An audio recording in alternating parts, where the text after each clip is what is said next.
Hello and welcome. Thank you for joining us. If you've come here for Digital Collage with Procreate, a book launch and live tutorial, you've come to the right place.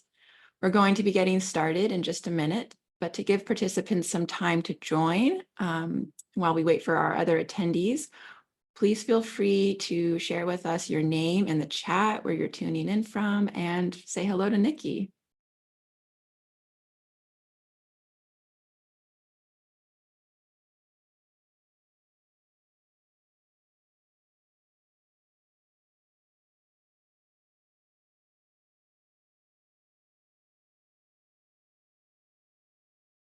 Hello, Denise from Alberta. Whoa. Oh my gosh, it's so great to see you all. Okay, the chat is working. All right, we may have some more participants who will be joining us in progress, but to be mindful of our time today, we are going to get started. My name is Katie Walker. I'm the marketing coordinator at Rocky Nook, and I'm delighted to be here with you all today. A couple of things to note for housekeeping. If you have to leave the webinar early for any reason, we are recording this. It will be emailed to everybody who registered, and it will also be available to watch the replay on Rocky Nook's public YouTube channel. So if for some reason you don't see the email, you can also go to our public YouTube channel, Rocky Nook YouTube, and you can find the replay there. If you have any questions throughout the tutorial, please feel free to enter those into the Q&A. I will be monitoring questions and the chat throughout the webinar. So if you get stuck or have a question about something, please feel free to ask for help or assistance. We will have some time at the end of the webinar for a live Q&A with Nikki. So just enter those questions as they come up. For those of you who plan on recreating the tutorial that Nikki will be demonstrating, you are invited to publish and share your work online using the hashtag Digital Collage with Procreate. I will put that in the chat for you all to remember. And for those of you who are unfamiliar to Rocky Nook, we are a small independent publisher local to the Bay Area in California. We were founded in 2006 with the goal of helping all-level photographers improve their skills to capture those moments that matter. More recently, we have expanded into publishing books on general creativity and the arts, namely drawing and painting, textile arts, and crafts. We are very excited to host Nikki Fitzgerald as we celebrate her new book, Digital Collage with Procreate. Nikki's book is currently available in ebook format for the Kindle and other e-readers. It's available in print. And if you go to the Rocky Nook online store, you can actually buy her book bundled, ebook and print. For those of you who are attending the webinar or watching this replay, we do have a coupon for you, which is a 40% discount, and it is Fitzgerald 40.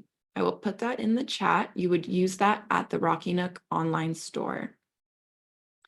We ask readers who buy or read Nikki's book that you write her a starry review, as this helps both us as the publisher bring more books to you, but it also helps to support Nikki as the artist and the author. Okay, and now to the exciting part, to introduce Nikki.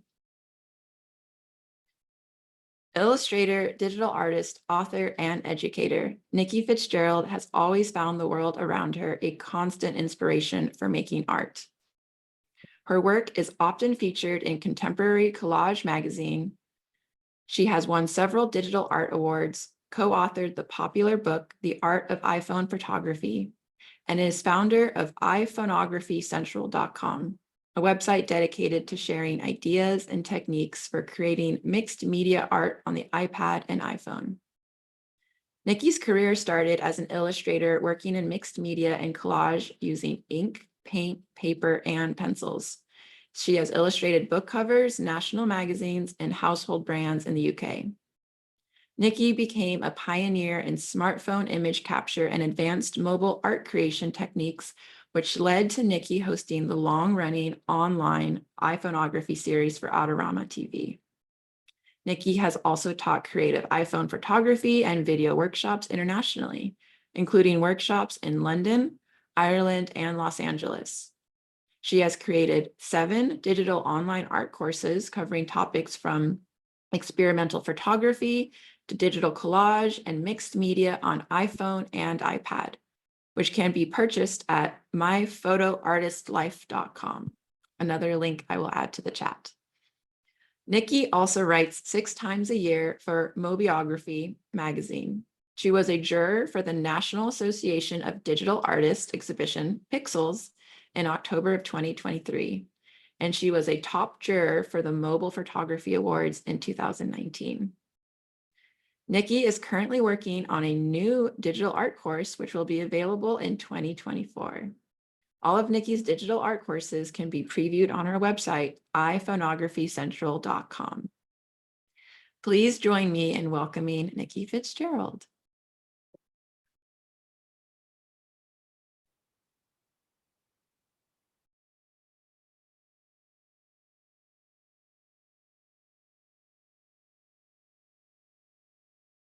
Hello, hello, hello. You will see me in a minute. I'm just getting the hang of this. Bear with me. Hi, everyone. Can you hear me okay? We can hear you wonderfully. Okay. We see your iPad screen. Great. I'm just trying to, I've just lost the, here we go. Hello. Hello. Hi, everyone. Wow, that's amazing. Hello to everyone around the world. It's so great that so many of you have joined today. And yeah, I see lots of familiar names, people from the Netherlands and from Montana, the UK and Canada. So this is absolutely fabulous. Thank you so much for joining us. And thank you, Katie, for that amazing intro. I've forgotten that I'd done so much stuff.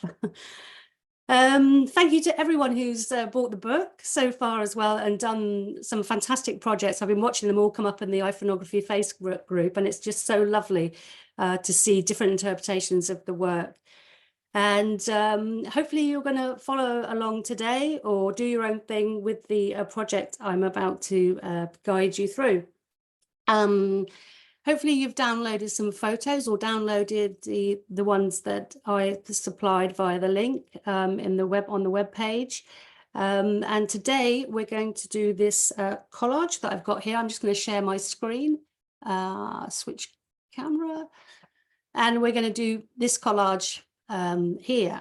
And you can either use your own materials that you've collected, or you can use the ones that you've downloaded. The great thing about this particular collage is that it covers a lot of the techniques, or some of the techniques, the main collage making techniques in the book. So we're going to be doing some cutting, some coloring, making selections.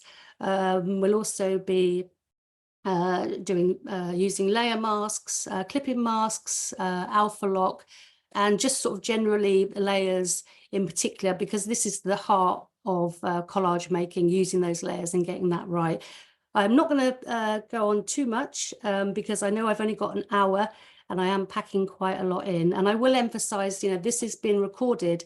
So please, if you do fall behind a little bit, don't worry. You can watch the recording later and slow things down and do things at your own pace. So this is the project we're doing. Before we leap into this, I just wanted to say a little bit about preparation. So for a project like this, I would definitely prepare a few photos, especially if I was doing some work for, say, Mobiography magazine, where I had a kind of end goal in mind and I needed to have a plan. The other thing I sometimes do as well is I make a really quick sketch, something like this, which helps me, sort of guides me more quickly through the process. And it's really, really quick. And basically, it's just sort of defining where the tones will be and the main elements. So placing where the main element, in this case, this house here. And then you've got the darker tones, which relate to the darker tones here. And then a darker tone here, which is making you travel around the image. So it's quite helpful if you have that, just to speed things up a bit, and then you can gather some patterns and textures according to those tones. I hope that makes sense. Any questions, please post them in the chat, and Katie's going to forward those to me in a sort of break a little bit later. So just to get organized, I will put my photos all together in one album, and hopefully those of you who've downloaded the photos have gathered them all together. I usually create a separate album. You see I've named it Festive Collage Live here, and you don't have to put them in an album, you can just put them in your general sort of library, but the key is to keep the images together, keep all the photographs together. And the reason for this is it's going to be a lot easier to make your workflow go a lot faster. They're much more accessible. So let's get into Procreate and start the project. So if you want to follow along now and open Procreate, I'll just give you a minute for those who are following along. The first thing you see when you open Procreate is the gallery. And the great thing about Procreate is it saves all your projects down. As soon as you start a project, as soon as you make a canvas, it saves it down. Even if you don't do anything, you'll get a white canvas saved.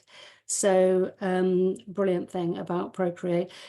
So we're going to launch in now and create a square canvas.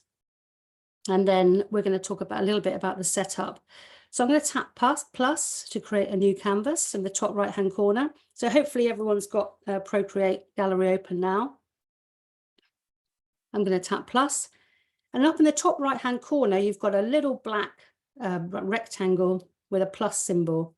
So tap on that here to create a new canvas.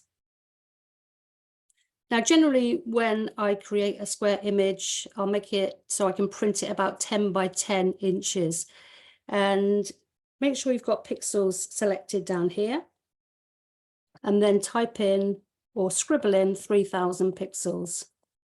3000 pixels by 3000 pixels at 300 dpi in the third box here is going to give you a nice size print, about 10 by 10. Tap create when you've done that, and then you've got your canvas. To make the canvas fit in the screen, use a 2-finger pinch just to bring that in so you can see the edges around the outside. That's just going to help you see everything. Now, I do use gestures quite a lot, and I know some of you struggle with the gestures and prefer to use different kind of actions. So I'm just going to go over a couple of alternative actions you can use rather than using things like the 2-finger tap and my 3-finger swipe to bring the copy and paste dialog box up. So I'm just going to paint something here. You can do this if you want and follow along, but I just want to demonstrate this. So I've tapped, basically the brushes, most of the action takes place up here. So you've got your brushes, your smudge tool and the eraser tool. And the great thing about Procreate, just like Photoshop, is that under each of these, you've got all your brushes down here. This the same as in the eraser tool here. So in the eraser tool, you've got exactly the same sets of brushes, and the same with the smudge tool. So that gives you a lovely variation of flexibility about what you can do. And those of you who know my work and have seen my tutorials will know that I use those a lot to create different effects and different edges. So just to go back to the gestures, the first thing I want to talk about is the undo and redo button. So normally what I do if I'm scribbling away and I decide I don't like that is just a 2-finger tap, and that's going to undo any actions you do. So just 2 fingers, quick tap. To redo it, 3-finger tap. And you'll notice I've got a glove here, and it's a fingerless one because if it hasn't got the fingers missing, you can't do the gestures as well. And the great thing about using the glove as well is you're not going to get screen and marks on the screen, and it's better for when you're drawing circles, you can rest your hand on the screen. So I always use a glove as well. So 2-finger tap to go back and 3-finger tap to go forwards. Now the alternative, if you don't like using the gestures, is to use these buttons down here. So the backward arrow is to go back, and the forward arrow is to redo or go forwards. One more thing before we start the project is I want to just talk about the setup I've got on my iPad Pro. This is an iPad Pro I'm using. It's got 500 gigabytes, I think, of storage space, which is plenty. 250 gigabytes of storage space is plenty.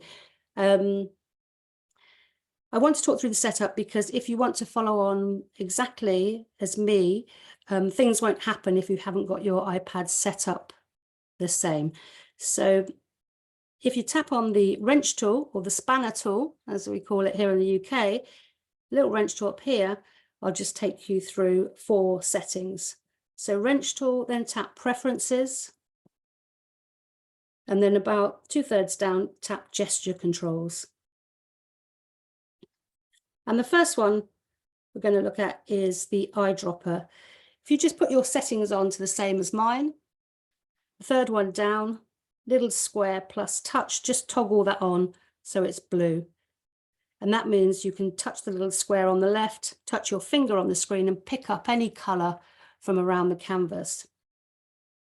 And don't worry, again, if you miss these, you can catch them on the replay. The second one is the quick shape. And that's the last one in the list, draw and hold. And that means when we go to draw the house, we can draw precisely straight lines just by sliding our pencil along the screen and then holding it, and it will snap to a straight line. The next one is the copy and paste menu. About halfway down, 3-finger swipe on the screen, and that's going to invoke the copy and paste menu. And obviously with Collage, we're doing a lot of cutting, copying and pasting. So that's a really important one. And lastly, I've got general. I've got enable painting with finger. That means you can paint with your finger as well as your Apple Pencil if you're using an Apple Pencil. And rotate with pinch and zoom, which is pretty self-explanatory, just using 2 fingers to rotate elements. Okay. Just having a little drink of water. When you've done that, tap done. And now we can begin the project. Now I'm going to 2-finger tap to get back and then just place the canvas somewhere in the middle. So when I'm beginning a project, I will nearly always start with the background first. So these background parts here, I'm just going to move a little bit of my screen so I can see. And so the background being these elements in the back there and this snowy hill in the foreground, but it's behind the house. So I'll call it the background. So the first thing we want to do is pull these background bits in.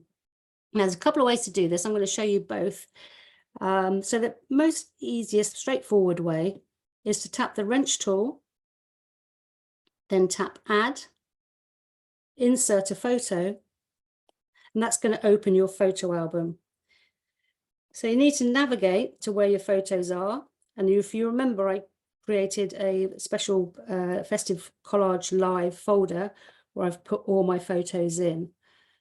And I've actually ordered them in the way I'm going to place them as well, just for the live session. And then you just tap the photo you want. Now, this one you can just about see here is this one here. So I'll tap that and then it imports. You can drag it out. When it's imported, it's got this little kind of board around it. Again, I'm going to 2 fingers to pinch and zoom and just bring that in so we can see it. And you'll see a little handle as well. Now, to fill this screen, you just need to drag one of those handles out. I'm going to make it cover the whole screen because it pops out on this side, on this right-hand side as well. And then just drag it out. And you can use any handle. I can use this one down at the bottom, and then just fill that screen. It doesn't matter. You don't have to be precise with this, and feel free to use your own papers. You don't have to follow along exactly. It's just an idea. So don't worry about lining this up exactly as mine. So just place it there. And that's our first background layer placed. Now, I said I'd show you another way to import photos. I wanted to give you the option to do this because this doesn't work for everyone. But the way I like to have my photos, photo album positioned is actually on the canvas itself. I'll show you what I mean. So if I drag my finger up like this, as long as I've got my photos open my Photos app, I can tap and drag, which doesn't always work. Try again. Let's open Procreate. Doesn't work when I'm doing a live session, of course. Tap and drag, and then drop it onto the screen. And then I'm going to find my photos. You can see all my family there for a moment. And then tap on albums, and that photo album that I already had open a moment ago will appear on the screen. Now, the beautiful thing about this is I can now tap and slide that away, and you can see a little arrow there. That means it's still there. I can drag it out again. So you've literally got a drawer of all your papers on the desktop, on your canvas. It's like having a table and all your papers around your canvas. So what I can do now is actually drop these, drag and drop these on. And this is brilliant if you work in an intuitive way and like to see what's coming next. You don't have to go through that 2-3 step process. You can say, oh, does that fit with that? Does that look good with that? So you can see them next to each other. So I found, when I found this, it was only about a year or so ago, I found this, and it was a complete game changer for me. So this is my preferred way to make collages, to be able to go through my camera roll. And you have access to your complete camera roll in this way. You know, you can go into your library and search for your whole camera roll for 85,000 photographs of whatever you like. So handy tip. So let's carry on with the project. So the next bit I want is this bit here, this blue bit, which is next door. So I'm going to tap and bring that in. I'm going to slide the drawer back, or you can go this way and get your photographs, spanner, add, and then insert a photo.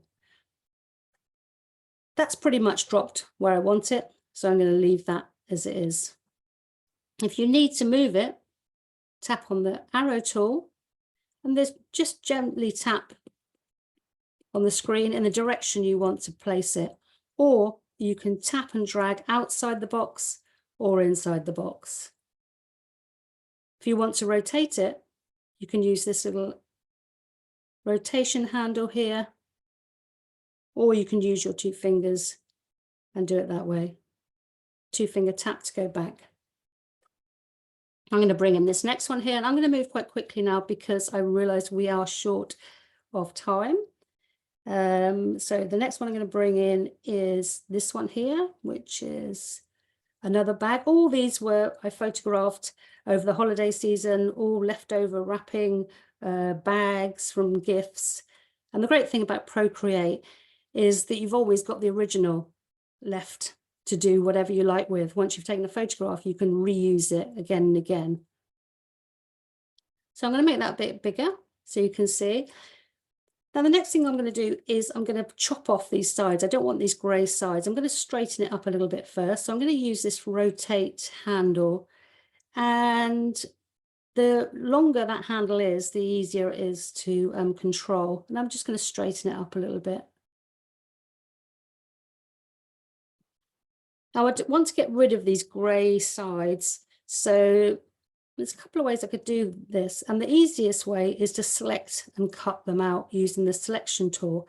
So I'm going to tap on the selection tool here, which is the little ribbon S tool at the top left. I'm just going to make that a bit bigger. And I'm going to grab the rectangle tool here. Tap on rectangle. And the aim here is to select this grey bit and then cut it out. So I'm going to tap at the edge of the bag. Doesn't matter if it's too off. I'll do that once more just to get it a little bit nearer. I could do with it being a little bit straighter, so I'm just going to straighten it up a bit. So in the selection tool, tap and drag a little bit nearer. And then once you've dragged a selection, it's easy to forget which bit you're going to cut out and which bit you're going to leave. And the way I remember it is the diagonal lines protect the area. So when the diagonal lines are running over it, that's the bit that's not going to be cut out. So 3-finger swipe, then tap to bring up the copy and paste menu. And then the left-hand side, you can see a little pair of scissors where it says cut. So tap cut, and that's going to cut that edge off. You can see that's chopped it off. We're going to do the other side. I'm going to do this slightly different in a different way that doesn't involve gestures. So again, make a selection, have the rectangle option selected, drag around that grey bit there, right next to the bag. And instead of doing the 3-finger swipe and then cut from the menu, I'm going to go into the layer that it's in, tap the layer, and I'm going to tap clear from the pop-out menu. And that's going to do the same thing, but then you're not using the hand gestures for that. So that's an alternative way of removing parts of the photo element. While the layers are open here, you can see that the background layer, this one, is the one at the bottom. The next one up relates to this one, and so on. This one is the top layer. So, and when you import a photo, it always comes in and on top of your active layer. So that's worth remembering as well. So we'll carry on building that up. We've got one little piece here on the right-hand side.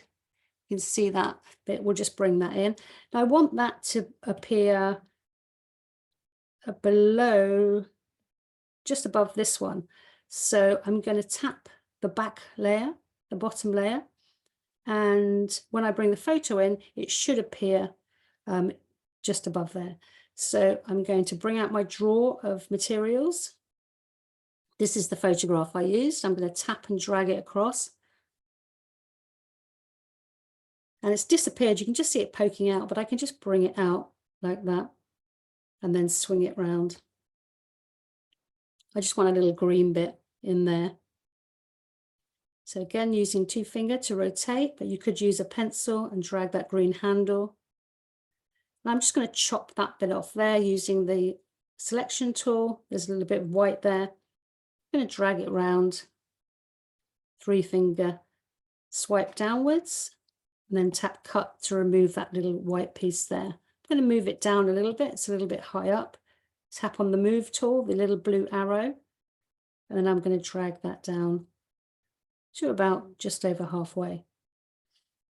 So now we've got the background all set. The last bit we've got to add is this bit of snowy hill, the snowy hill here. So I'm going to bring that in. I'm going to tap and drag. Now this is just a napkin that I photographed, but I think I actually brought home and photographed, and that's sitting with my stash of papers. And you can see I've brought that in, but you can't see it because it's landed behind the others. So I'm just going to bring that to the top. Now the layers can be a bit sticky, and if they do that, just tap the layer icon and tap it again.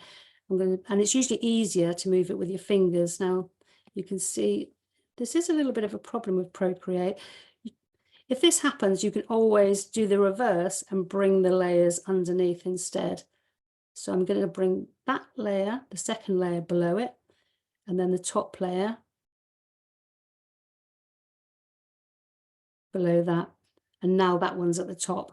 But the main objective is to get this spotted napkin to be the top layer. So remember, to make a layer active, you need to tap it so it's highlighted in blue. If you find something's not going the way you want it to, it's normally because you're not in the right layer, or the layer is behind another layer. So tap it to make sure it's active, and then hide the layers by tapping the layer icon. And I'm going to bring this spotty texture out to fill the whole screen, because the idea now is to make this hill in the foreground here. So I'm going to tap on the move tool. I'm going to bring these handles out to fill the whole screen. And I want the snowy pink bit to be about halfway up. Now I'm going to remove this top half in a sort of curved motion.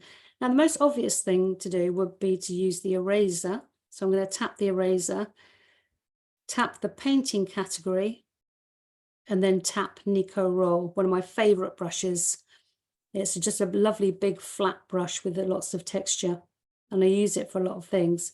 So make sure the brush is quite big, about 40%. Now you've got the adjustable sliders here, which control your brushes, and make sure you've got your opacity at 100% here.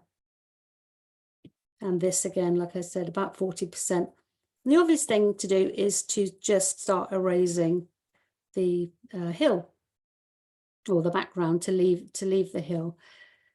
But what I tend to do is to use layer masks, because they're non-destructive and you can go back and retrieve a part of the layer. So if I rub this out, and then I did a few drawings and made a few more moves and created a few more elements, then I decided this hill, there wasn't enough of it. I wanted it to be higher up. Well, Procreate chops the end off, so I couldn't do anything about that.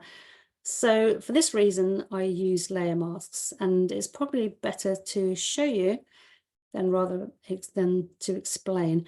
So I've gone 2-finger tap to bring our napkin back to where it was. And I'm going to add a layer mask above this layer. Now, those of you who have used Photoshop will be familiar with this. The layer mask will hide, you can hide by painting black over it, part of the image, or by painting white, you can reveal parts. So if I tap on, it's already active. If I tap on it again, this is going to bring out a pop-out menu. And if I choose mask,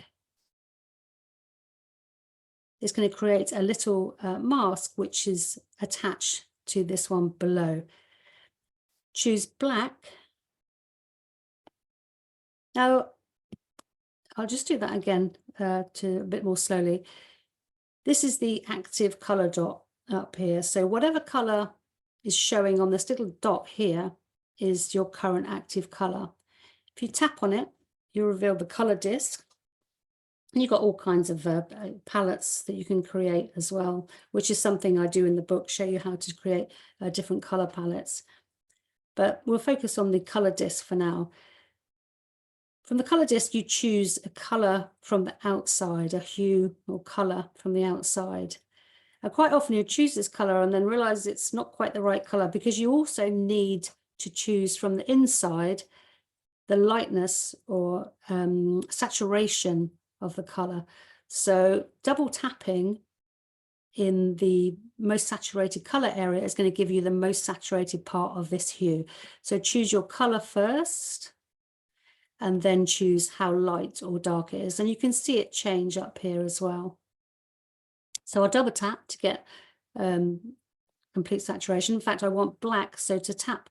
So double tap in the black area to get 100% black. And you can do 100% white by double tapping in the white area as well. So double tap again, 100% black. And remember, we're painting in the mask, so make sure you've got that layer mask highlighted in that bright blue. I'm going to choose a paintbrush. I'm going to choose painting. And I'm going to choose my favorite brush, the Nico Roll brush here. So now when we paint effectively, it does the same as the eraser.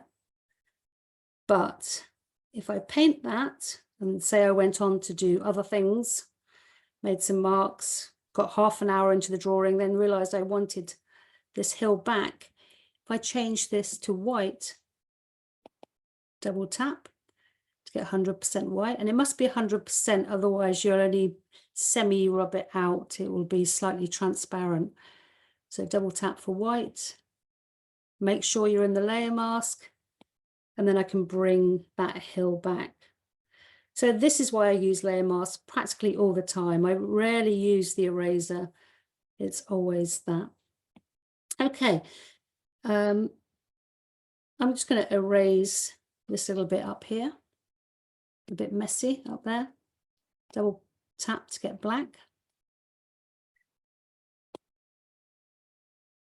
And you can see I'm twisting and turning quite a bit because I'm resting my hand on the screen. And that can give me a nice sort of solid base to kind of swivel my hand around to get a nice curve. Erase all those messy bits. And now we've got our nice hill. So that's our background finished, complete. And now we're going to add some of our main elements. I don't know if anyone has any questions at this point that Katie wanted to feed through to me. No questions at this time. Great. Okay. Everyone's okay. Am I going okay pace for everyone? I don't want to be whizzing along too fast, but let me know if I am. Next, we're going to draw the house. I don't know if you remember, we set our preferences up so we could draw straight lines with quick shape. First thing I want to do is, actually, just before I do that, I'm going to group these layers, because when you're working with lots of layers, it's really important to keep track of everything. You can soon lose track of everything. So the way to do that is tap the top layer, which we've already done. Then tap and drag to the right each layer that you want grouped together. So this is all the background layers. Tap group from the top right. And now all those layers are grouped into this new group called, funnily enough, new group. You'll see a little chevron there, downward pointing. That means the group is open. If I tap it, you'll see it compresses all those layers. It's not compressed them, but it's put them, all the thumbnails in there. They're still there, but you can see them all visible in there. You can rename that group by double tapping on new group, tapping rename from the pop-out menu, scribbling that out, and then just calling it background.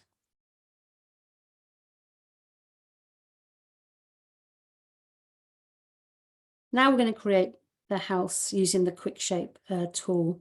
I'm going to create a new layer by tapping plus. And I'm going to grab the monoline tool. This is in the brushes category called calligraphy. So tap brushes, then calligraphy, and then choose monoline, which is about 2 or 3 down. I'm going to test that to see what it looks like. That's quite a nice thickness. So that's about 25%. And I'm going to start with drawing the roof, and I'm going to use these lines actually in the background as a guide. Choose a bright red color. As I showed you just earlier, choose a bright red from the outer ring, and then a bright red from the inner disc as well. Make sure you're in the right layer. And then I'm going to start drawing the roof. So to get a straight line, and you don't have to draw straight lines if you don't want to. I don't mind a little wiggly line. But if you want a straight line, tap and drag, and then hold it at the end. Okay, and then you've got a straight line which you can put wherever you want. I'll just do that again. I'll come in a bit closer. So tap and drag and hold your pen or your finger on the screen. And then when you've got it where you want it, let go. And I'm just going to carry on drawing the house like that. And the key is here is to, I've forgotten what I was going to say. The key is here is to not leave any gaps. Not leave any gaps, because we're going to fill it with color in a minute. And if there's any gaps, the color is going to flood out of those gaps. So just draw the house without leaving any gaps. But don't worry, if you do leave a gap, say for example, there was a little one there, you can just fill it in with your pencil. So just draw the house. Don't worry if it's not perfect. That's fine, as long as it looks housey, house-ish. Tap and drag.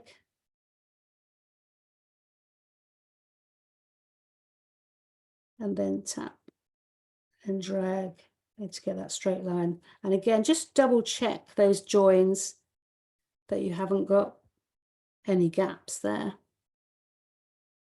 Once you've drawn your house, we're going to fill it in with color. And the easiest way to do this, using the same color at the top right here, we're going to tap and drag that little dot and just drop it. And if there's no gaps, it won't flood outside the lines. Okay, I'll just do that again. So tap and drop into the shape.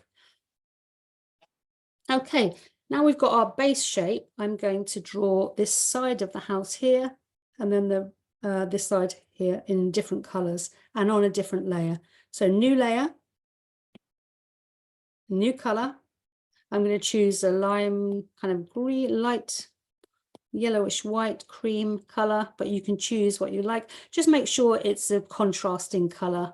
So this is quite a sort of dark or like bright red. So this next one's going to be a lighter color. I'm going to start at the peak, the top here of the house. And again, I'm going to draw a straight line, hold at the end, and then I'm just going to tap and keep drawing as I did before.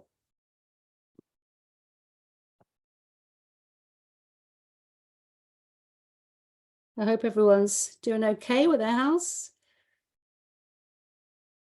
We're going to fill these in a minute with some textures. I'm going to tap and drag that and fill the shape. And you can see now here in the layers, the shape starting to appear. There's one more I'm going to do on this side, new layer again. And I'm going to do this side of the house. I'm going to do this in a different way. I'm going to use the selection tool, which is an alternative way to draw and fill shapes. So the selection tool, if you remember, is the ribbon tool up here. I'm going to choose the rectangle tool. That's already tapped. And I'm also going to choose the color fill down here. I'm going to tap that. I'm going to choose the color from up here, a sort of brownish color, pinky brown color.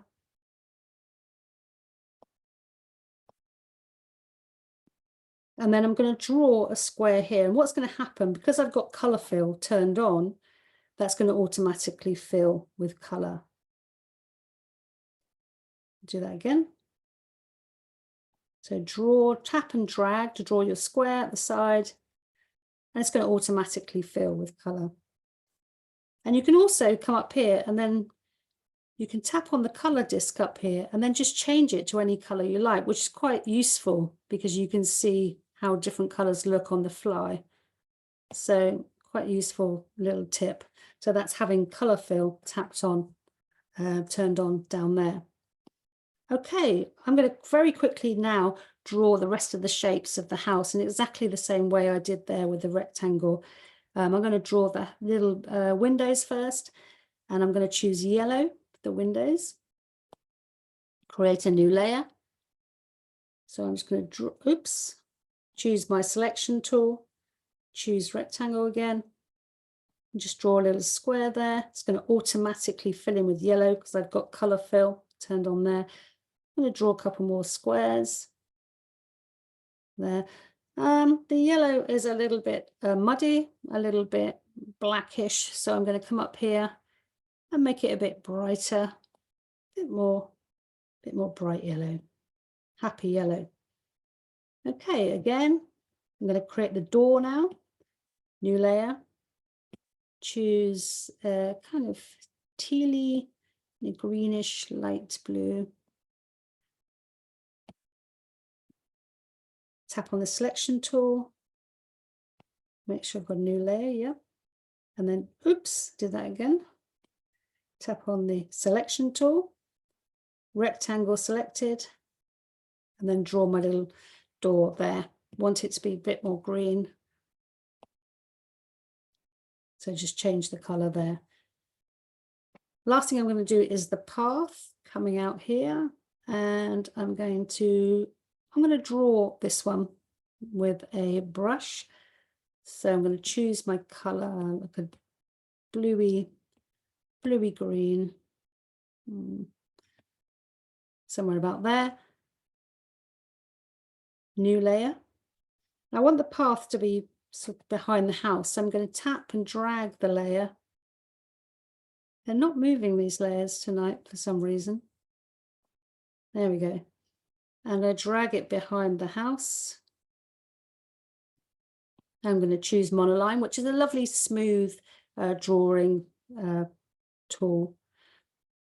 And I'm going to use the quick shape again to create a smooth curve, the way I did the straight lines here. So I'll just show you, it will be easier. So tap and then drag. You can see that line's a bit wiggly, a bit shaky hands, but when I hold it, let's try that again.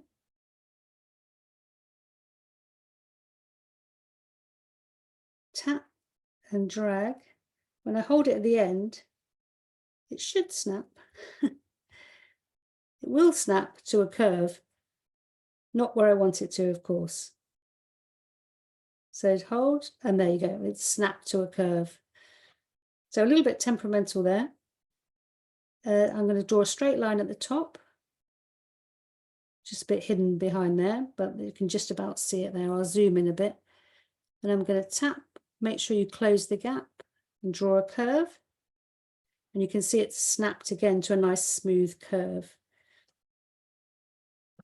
I'm just going to draw that out a bit.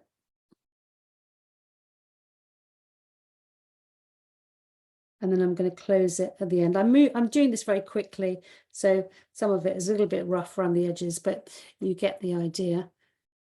Now I'm going to fill that shape, but hopefully I've got no little gaps by tapping and dragging the colour, holding, and then it fills that shape. I'm going to do the chimney just behind there in the same way. Actually, I need it to be down here. So new layer and rectangle. And what I'm going to do is choose a similar colour, a kind of orangey colour. Pick on rectangle and then just let that fill in there. So we've got more or less everything done there for the house. I'm just going to draw that little bit of smoke coming out of the window, which probably should be coming out of the chimney, but hey ho, it could be steam coming out of someone having a nice hot bath in there. That's the great thing about doing your own illustration. You can do whatever you want. I'm going to actually group these layers at this point, actually, because we're getting quite a few here. So if you remember to group layers, I'm going to tap and slide until I've got all my layers together. Tap group.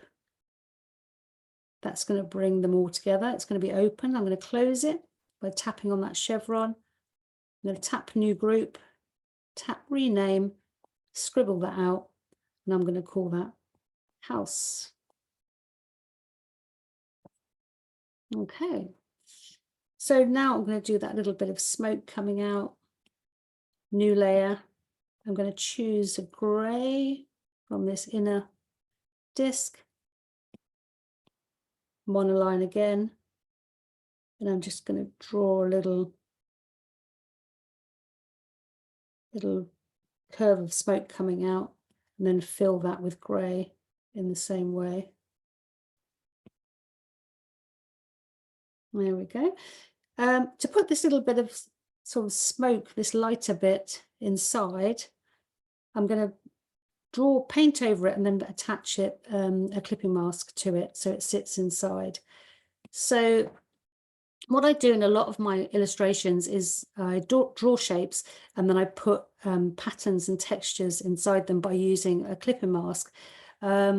So if I choose a white here and then choose a new layer and then choose the brush, say inking, you've got this lovely brush called thylacine. I'm not sure how that's pronounced, how you pronounce it. If I just make it a little bit bigger there. And I'm just going to paint. Now remember, I'm in this layer that's above the smoke layer. Just paint over the top. Let's do that again. Maybe make it a bit bigger. And just roughly go over it. You can see, obviously, it should be inside that shape if I'm copying this one exactly. So to do that, you need to make this layer here into a clipping mask. So tap that layer that I just painted in, tap on clipping mask, and you'll see this paint clips inside it. You can see this little arrow here to the left, which indicates it's a clipping mask, and you can release it by tapping it again and tapping clipping mask here to release it. So I'll just do that again. So tap the layer, the painted layer, tap clipping mask, and that sits inside it. Now it's a little bit strong, that white, so I want to knock it back. And the way we can do that is to lower the opacity slightly or use a blend mode. And I talk about blend modes a lot in my book because you can do so many wonderful things with texture and making them translucent and all kinds of wonderful effects. So to get the opacity slider up and to lessen the opacity, tap the little N here. This N stands for normal, the layer's in a normal state. Tap the N, and you see this opacity slider here. Just drag that down to lessen that effect. Now, the other things you can do here is use one of the blend modes. So you can just experiment with that and see what different effects you can get from that. So that's quite nice, soft light. That's quite a good one when you want to lessen the strength of a color. So I'm going to leave that like that. And I'm going to do the festive balloon here in a moment, because the thing I really want to move on to next is doing this tree, because that's quite a nice technique for adding a outline. If you can see this clearly, it's probably a little bit small, but this tree's got a white outline, because if it was just black, it would be too busy. This background's quite busy, so I need this to stand out. So first thing I'm going to do is cut the tree out from the background. So I'm going to grab that photo. If you remember, I've got my little sliding drawer of photos here. And I'm going to grab this photo here and just drag it across. And what I want to do here is I want to cut this tree out. I want to extract this from the background. Now, this is one of the most useful techniques that I found in creating collage, the ability to be able to separate almost any photo element I want from any background is really, really useful. So the first thing I normally do when cutting something out is change it to black and white if I don't need the color, because that's going to help give it some contrast and make it easier. I want to cut this tree section out here with the deer. I'm going to keep the deer as well. So the first thing I'm going to do is go to the selection tool. Well, let's make it black and white first, actually. I'm going to go to the adjustments, which is the little magic wand tool. And then I'm going to choose hue, saturation, brightness. And I'm just going to take that saturation down, and that's going to change it to black and white. Next thing I want to do is, then I'll just cut it out. So I've got that selected area. I'm going to choose the selection tool, the little ribbon here, the S-shaped ribbon. And then I'm going to draw around the bit I want. Now it's got color fill selected. So if I turn that on, so that's why it's filling with the white we've got up here. So if I tap on color fill, that's just going to give me the selection around the outside. Now you remember the diagonal lines means it's the protected area, and I want the protected area to be this area here. So I'm going to invert that to change the selection by tapping invert here. And now this area is the protected area. So when I go to 3-finger swipe down to bring up the copy and paste menu and tap cut, that's going to cut everything out apart from the bit I want. Now I want to cut this out, so I want to increase the contrast between the background and this to make it easier. So if I come up to adjustments and then curves, you've got this diagonal line here and gamma selected or tapped. This line indicates the sort of blacks, whites and greys in this image. And you can change that by tapping a dot onto that line. And this represents the greys. And if you lift it up, it will start to put white into those grey areas. Okay, so increasing the contrast. So I'm just going to lift that up to about here, and you can see it's taking that background out. I'm going to create another dot further down here, and then I'm going to take that back, and that's going to bring the blacks in. Okay, I don't want to do it too much because that's going to bring this area back. So I'm just going to fiddle around with that a little bit until I get a nice black tree, something like that. So that's really useful when you're cutting things out and trying to isolate elements. Otherwise, it's really difficult to rub around all these little branches. So I'm going to tap on the magic wand tool to come out of that. And then what I'm going to do is I'm going to select this tree and the deer, and hopefully that's not going to select this as well, because this tree and those two are the ones I want. So I'm going to go into the ribbon tool. I'm going to select automatic, and so I can see what I've selected. I'm going to choose a color other than white. I'm going to choose a kind of pinky color, something that stands out. And I'm going to make sure I've got automatic selected, and then I'm going to tap my pencil in the black area. Let's say the deer. It's come out of color fill, so I'm going to tap color fill so I can see. You can see that when I tapped it, it's filled that black tree with pink, but it hasn't touched this bit, which is brilliant. I'm going to tap off color fill, and then I'm going to invert, 3-finger swipe, and then cut. And there you've got everything cut out and isolated, which is brilliant, which is a lot easier than going in with the eraser and trying to rub everything out.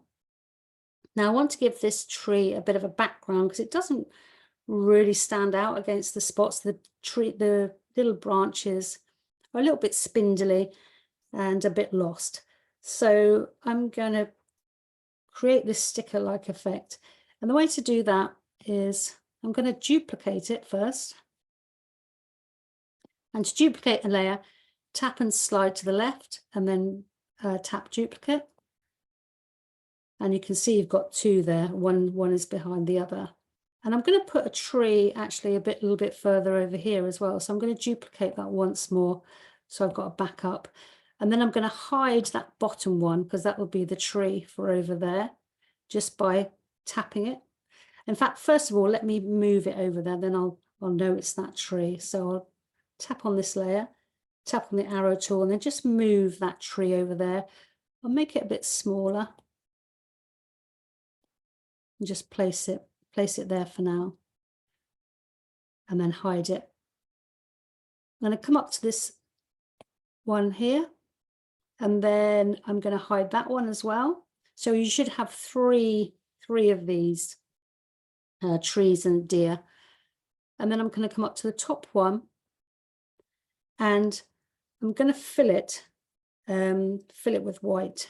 So to fill something that's quite tricky like this, so you don't fill the whole layer, is to give it an alpha lock. And what an alpha lock does is it just isolates the layer and makes the background transparent. So you can only affect the photo element itself. I'll show you what I mean. So I'll tap on the layer, and then I'm going to give it an alpha lock, and watch what happens to the background of this thumbnail here. I'll tap on alpha lock. You'll see it goes checkered, which means I can't do anything to affect that layer. It's only this black bit that will be affected. I'm going to tap on this pink color here because I want to change it to white. I'm going to double tap on the white part of the color disc. And then I'm going to tap on the layer, and then I'm going to tap fill layer to fill it with white. And you can see it's just filled this area. It's a little bit difficult to see on that busy background. So I'm just going to move it over here. By the way, if you take anything out of Procreate like this, unlike Photoshop, it will, once you tap off it, it will chop it off. You can see that that's chopped that bit off. So make sure that you don't take anything outside and then go on and do something else and then try to bring it back. because it will chop it off. But a way to get around that for me now is to just a 2-finger tap, and then I can bring it back. So the next thing I'm going to do is I'm going to blur this layer, and this will make more sense in a minute. So I'm going to go to make sure I'm in the layer. I need to take the alpha lock off first. So tap on the layer, tap on alpha lock, that releases it. And then I'm going to go to the magic wand tool and then come down to Gaussian blur here, select that. And then you'll see there's a little Gaussian blur and 0% here. And if you watch that, you'll see it that when I slide my pencil or pen, it's going to adjust the blur threshold or amount of that. So if I tap and slide on the screen and then slide to the right, you'll see this is going slightly blurred. I'm going to leave it about 3–4%. I'm just going to bring it a little bit lower. And then I'm going to go to my selection tool. I'm going to make that a bit bigger so we can see. And then I'm going to tap in the kind of whitest area of the tree trunk. Tap and slide. And I'm just going to slide it slightly to the right. You can see the selection, the blue line here. And that's when you move it to the left, that will decrease your selection. And when you move it to the right, it will increase it. Okay. When you've got a nice little blue line kind of around the outside, let go. And I'm going to tap on color fill, which is going to fill it with white. Now that looks a little bit blobby, but once we stick the other tree on top of it, it will look okay. So I'm going to move that. I'm going to move the black layer. I'm going to turn that on first. And then I'm going to move it on top. Now, because I've moved it, they're not aligning, they're not matching up. So I'm just going to move that white layer so it sits behind. And then you can see now that then you've got a nice outline around that, the tree and the deer. So I hope everyone's following along with this. I don't know if anything's coming in the chat or anyone's asking any questions, if I'm going too fast, but we have one question. okay. Can you just review how to pull the photo album onto the screen to bring Sure. in photos? This was a question some minutes back. Yeah, so you have to have your photos open. So open your photo album first. And when you've done that, it will appear in this little dock here. And what you do, you put your finger on the black part, the outside of your iPad, and then just tap and slide to get the dock up here. Once you've got that, tap and drag the photos into the canvas and then just drop it. I hope that was helpful. Hope that made sense. Okay.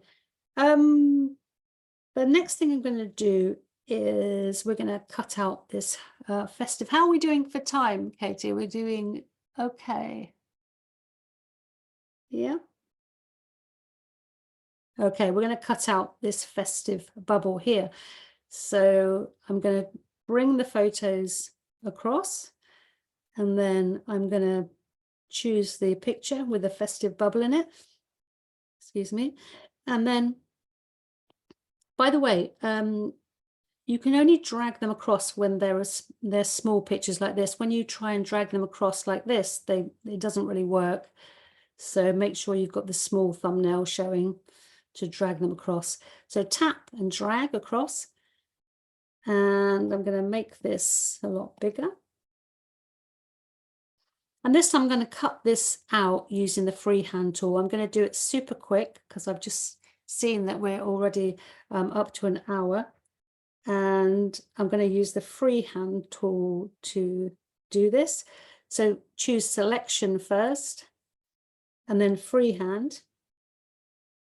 And I'm literally going to draw around this to cut it out. So tap and draw.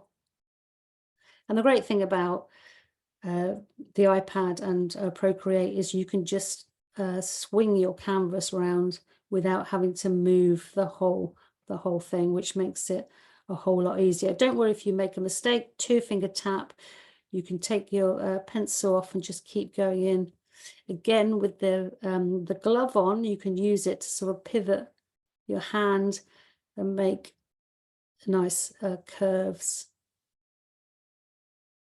So much easier than in my Photoshop days when I used to use a mouse and try and draw curves with a mouse.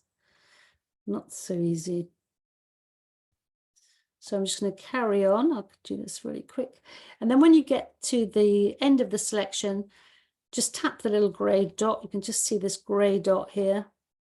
Just tap it and that closes the selection. Now you can see I've got colour fill on again. Just tap that off just to make the selection. Diagonal lines is the protected area. I want this to be the protected area. So invert, 3-finger swipe, and then cut. And there we've got our lovely festive bubble. And we can make this smaller or bigger by dragging those handles out. Okay, I'm going to quickly move on to the people now. Draw the little people. I'm going to tap on the plus sign. And I'm going to draw these little figures down here. And again, with the figures, I always draw each little part of them on a separate layer. Now I'm going to I want to pick up this red from the roof here for the hat. So if I've got my preferences set up correctly, if I tap this little square here with my finger, then tap my finger, I can pick up the color from any part of the image. If you watch in the top right hand corner, you'll see the color change when I let go. So tap the little square, tap with your finger, and then when you've chosen a color from the image, let go and it will choose that color.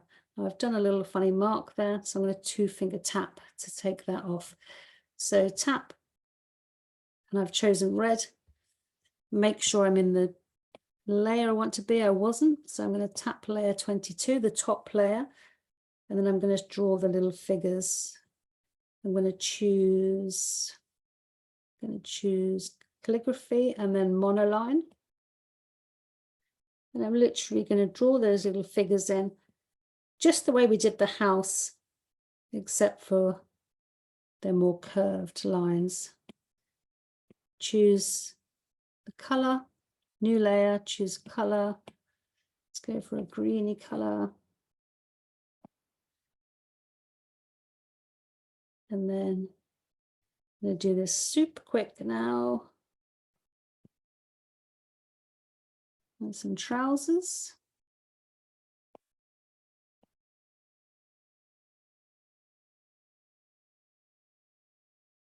And then I'm running out of space here, but that's not a problem. What I can do is I can group these layers. If you remember, just swiping right and then tapping group, close the group, and then I can tap on the move tool and I can just move them wherever I want all together, all those 3 layers. And he's slightly big as well, so I'm just going to shrink him down a little bit. You can also modify shapes as well. So for example, if I wanted to make these trousers a bit longer, I can tap on the trouser layer, go into the move tool, and then here you've got the distort and warp tool, which are great for modifying shapes. So if I tap on distort and pull his trousers down, how about that for a Monday evening? Okay, so I'm going to just move him over there and draw his shoes. And I'm going to tap that layer so the new layer will come in on top. Tap plus. Let's do some brown shoes. Make the brush a little bit smaller. Some slightly dodgy shoes there. You can always use the eraser and then reshape those shoes if they're looking a bit strange. Okay. I'm going to give some gloves. Some nice blue, deep blue gloves.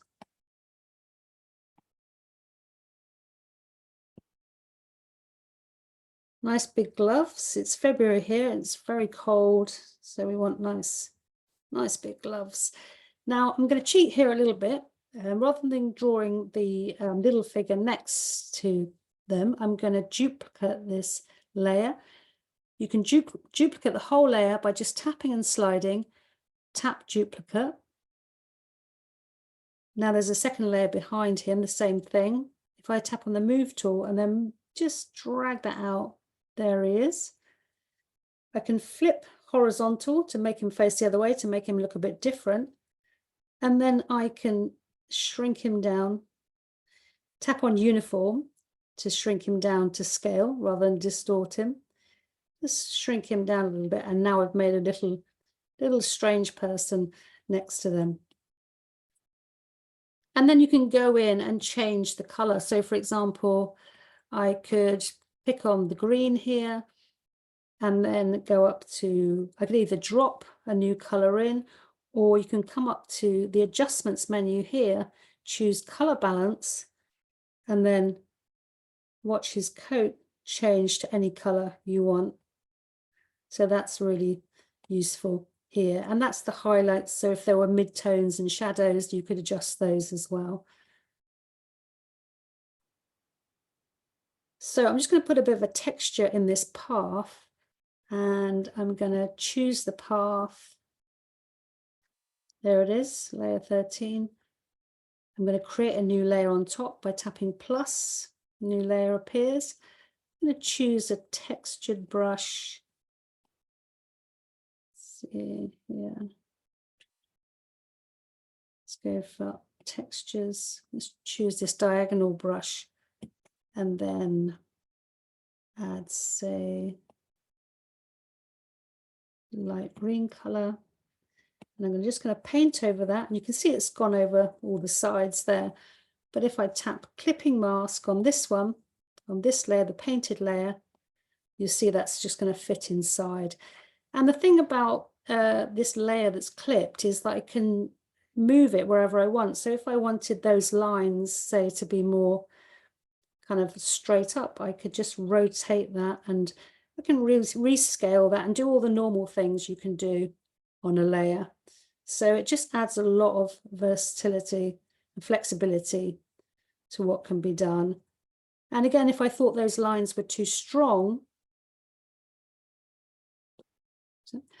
I could go into the layer, the brush layer, and then tap on N, and then I could adjust that, try out some blend modes, maybe soften it, put it on overlays, quite a nice softer effect. And so a lot of flexibility with the blend modes. And again, like I said, there's a lot of play, a lot of exploration of blend modes in my book, because there's so much fun to play with. The last thing I want to do is maybe do some more details if we have time, Katie, but I mean, I've covered all the main techniques. How are we doing for time? Are we okay? Can I carry on? Please show us those details. Okay, so let's put a little cat in the window. I'm going to tap on the windows because I want to put my cat just on top. So you can see these little yellow dots here, yellow squares. I'm going to tap on plus, and I'm going to grab one of my favorite drawing tools, just a straightforward 6B pencil. Wonderful, it's got a slight texture on it. And I'm going to choose black to make a little black cat. And then I'm just going to do my little cat. Kind of, let's take the size down a little bit. And just do my little cat sitting happily in the window, in the warm, where you want to be at this time of year. So there he is. And then I'm going to, got a tree in this one, but I'm going to keep it simple. Valentine's Day is coming up, so I'm going to paint a little red heart. So in this window, and I'm going to drag that over there to fill it. And then I'm just going to paint some window panes over the top. Again, I'm going to create a new layer. You can see you really start to build up a new layers. I mean, you don't have to have all these layers. If you run out of storage space on your iPad, you can flatten them into one layer, but that means you won't be able to adjust them. So for example, to flatten a layer, you can tap on the group of layers, and then you've got the option here to press flatten. And there you can see the house is just compressed into one layer. 2-finger tap to get the layers back, because I like to have all my layers intact. And I'm going to draw on top of these golden kind of squares. I'm going to draw the window frames. So I'm going to choose a kind of whitey creamy color. Choose, let's go inking and go technical pen, which is quite a nice sharp sort of solid pen. And then I'm just going to draw some windows quite crudely. You can see that's not on top of the heart, but that's not a problem. We can just drag the layer forward quite roughly over the top. So I'm just going to move that. Classic error. I've drawn it on the same layer. Not a problem. 2-finger tap. This is where the 2-finger tap becomes very useful. I didn't create a new layer, or I got rid of it. So I'm going to create a new layer, and then I'm going to draw my squares. Let me double check I'm in that layer, which I am. And I could use the quick shape here, and then tap, drag to get nice straight lines.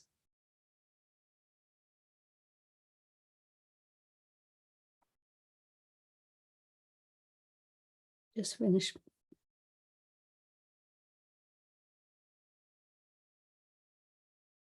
I generally tend not to do straight lines, but sometimes it can help to sort of sharpen up a project if you've got areas of sort of wavy lines and areas of straight lines. It just adds more kind of visual interest. And then I'll drag that layer onto the top. And again, you could play with those blend modes or take the opacity down if you felt that was too strong. Another way to create those window frames would be to, I'll do it in the same layer, create a square on top of the orange, color fill to fill it in, and then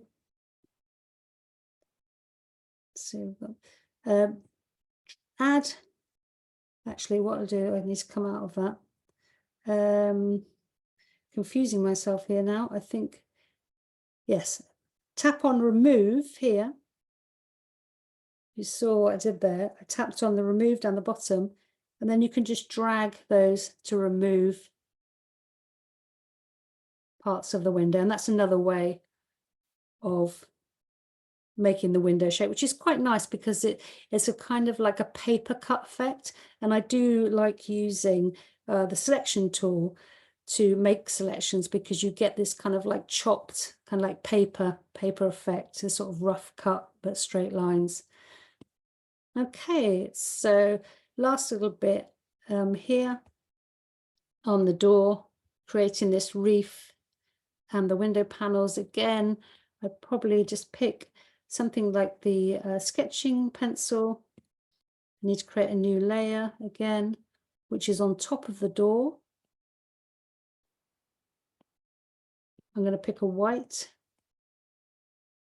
and just draw those panels. Needs to be smaller.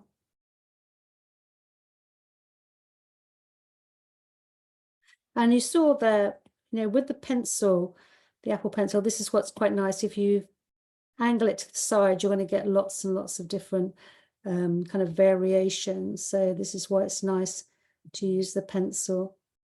I'm drawing these really quickly now.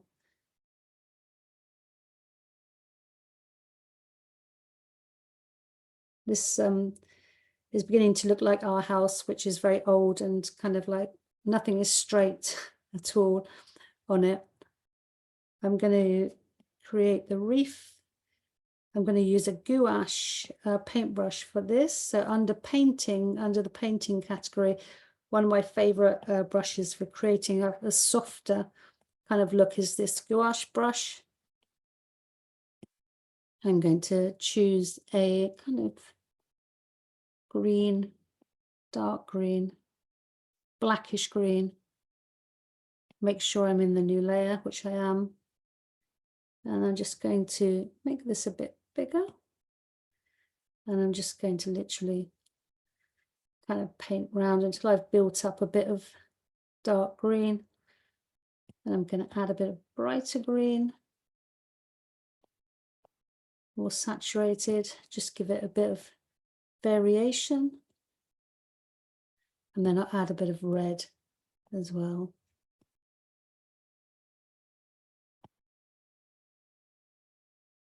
Okay. And then for this snow, like furrowed snow in the background, I just use the picked on white, tap on white. Again, inking. Thylacine brush, please tell me if I'm pronouncing that correctly or incorrectly. I'm going to make sure I'm above this green layer here. And then I'm just going to paint across there to give a kind of snow background. And then I'm going to clip. I've painted. I've done the classic thing again where I'm rushing. I've painted actually in that layer. And what I meant to do was use a clipping mask again. So tap, create a new layer above the layer I want to put the paint into. Just draw across. It's a bit heavy. Just do that again. A bit lighter. And that's the other thing with the pencil, you can apply the pressure as heavy or as light as you wish, which is really useful. So tap the paint layer I just created, and then I'm going to tap clipping mask, and that's going to clip it in. I can lessen that down a bit, just lower the opacity a bit. And last of all, the tree that we created earlier. If you remember, I created a tree that was up here that I was going to deal with later. I'm going to turn that back on to hide a layer. Just check the little checkbox here. That's brought the tree back. I'm going to fill it with white by tapping the layer and then tapping Alpha Lock. And that means now when I tap it again and tap fill, it's just going to fill the photo element there. And then I can go ahead and rub these little deer out using the eraser. And there was a little bit of texture in that window as well, just here. So I'll just bring that in, tap, drag across, I'm going to rescale it so it fits in. I'm going to make sure it's above the yellow window. The yellow windows are down here. And then if you remember to add a clipping mask, it sits inside that window. And then you can change it, rescale it as much as you want. And there's a few details just on the chimney as well I've spotted. I chose the pencil then, and I'm just going to draw. I need to be above the chimney. So if I go right to the top and create a new layer, make that a little bit thicker. and then just draw those chimney bits in, and then I can put a bit of snow just by drawing that on top for now. Another way to create texture, by the way, is using the noise feature. If I just tap on the roof here, the roof layer, which is this shape here, and then go to magic adjustments, and then here you've got an option to add noise. Tap that, and then tap and slide to the right. You can see that really kind of noisy texture appearing there. So that's quite a nice feature as well. And then you can kind of vary it here as well using these options here. So another way to introduce some texture into your collage. I've just noticed I haven't put the pattern on this shape as well. So I'm just going to drag that across, and then that will be it. And I think we've run a little bit over, and we'll have some questions. I'll just drag this pattern over. Again, another napkin, another saved napkin photograph with my iPhone. I'm going to make sure that's below it. I'm going to make that a clipping mask. And again, I can adjust that how I want. Okay, I hope, I don't know if anyone was following along with that, if that was helpful, if there's anything else you wanted me to go over, or you wanted to ask me any questions about the project or the book or anything, if anyone's still there. We're still here. Do you want to stop screen sharing and we can get to a couple of questions that have been posted in the Q&A? Okay. I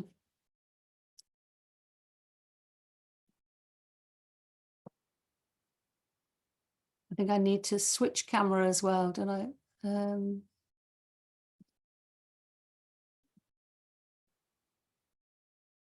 Okay. Hello. Hello, I'm still here. That was me. There's been such nice feedback in the chat. Everybody has so great. enjoyed this. We do have questions and I want to just hop into them immediately.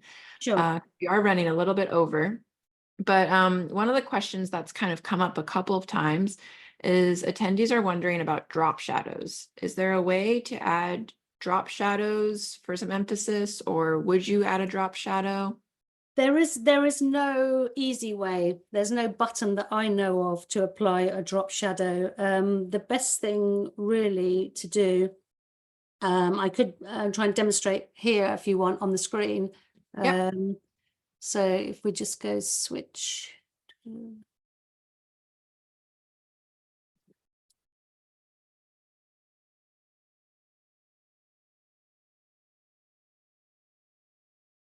So let's start a new one. Okay, so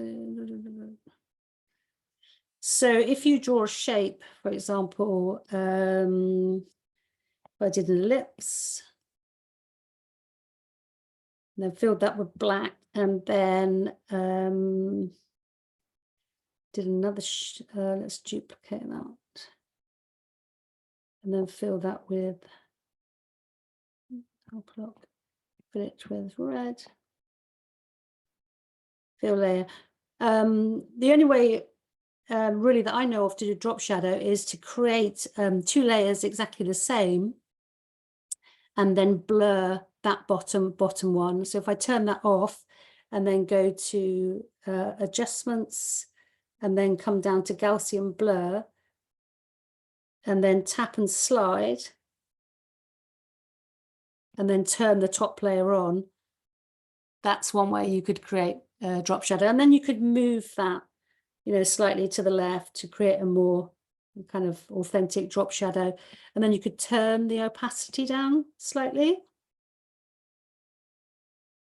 And there's another, if you go to the, make sure you're on the drop shadow layer and then go to actually distort, and then you could pull that out a little bit as well. And then under adjustments, there's something in here called, I think it's liquefy, and then you can actually push part of the shadow out as well. This is not working so well for this shape, but maybe it's kind of like pinch or something where you can actually bring it out. I can't remember exactly, but there's somewhere around here you can pull that shadow out, and it looks a little bit, more like a shadow just by distorting it slightly.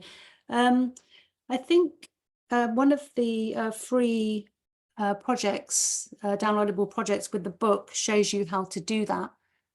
I think that's included with the book, I seem to recall.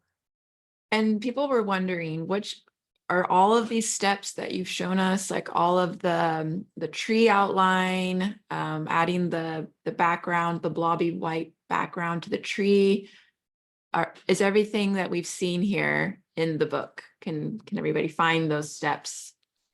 I think, yeah, I don't think that specific outline is, but it's making a selection and blurring, that's in the book, but making, yeah, the outline. But now you've got the recording of this, so you can follow that instead.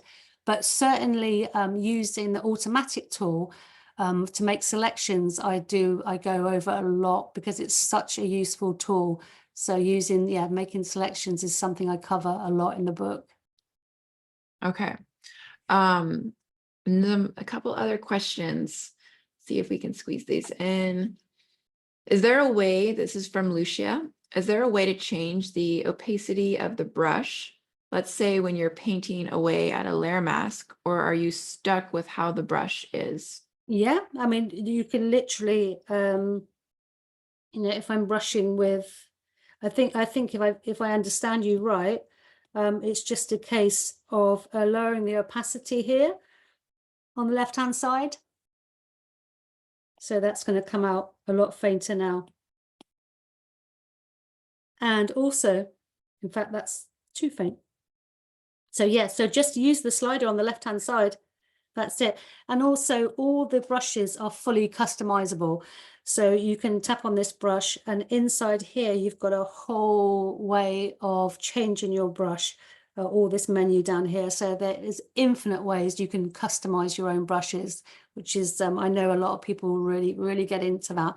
So yeah, I hope that answers your question, Lucy. Great. And our last question is also related to the brushes. When you use the remove tool, as you did with the window, will it remove based on what brush you're using? So if it's a textured brush, will it remove it with that texture?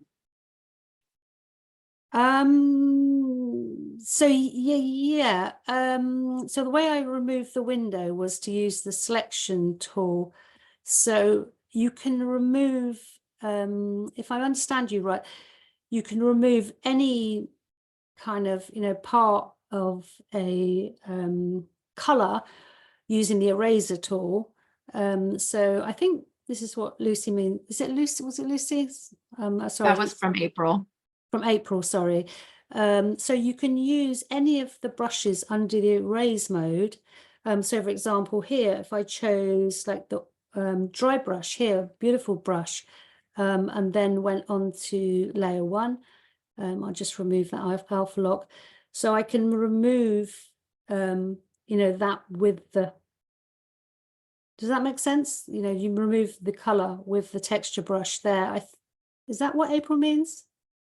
So you get this kind of effect. I don't know if April is still here live. Yep, she said yes. That's exactly what she was. Okay. Great. That's the beautiful thing. I mean, that's the wonderful thing about Procreate. There's so much versatility.